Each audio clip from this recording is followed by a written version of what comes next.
అల్పపీడనం తుపానుగా మారిన నేపథ్యంలో నెల్లూరు నగరంలో కుండపోత వర్షం కురుస్తోంది. దీంతో అనేక లోతట్టు ప్రాంతాలు జలమయమయ్యాయి.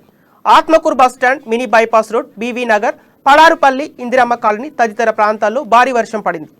Atmakur bus stand, Vijay Mahal gate, Rammurthy Nagar flyover బ్రిడ్జిల వద్ద వర్షపు నీరు నిలిచిపోయింది. వర్షంతో ప్రజలు, రోజువారీ కూలీలు, చిరు వ్యాపారులు తీవ్ర ఇబ్బందులు పడుతున్నారు. వర్షపు నీటిలో వాహనాలు చిక్కుకున్నాయి. దీంతో వాహనదారులకు ఇబ్బందులకు గురవుతున్నారు.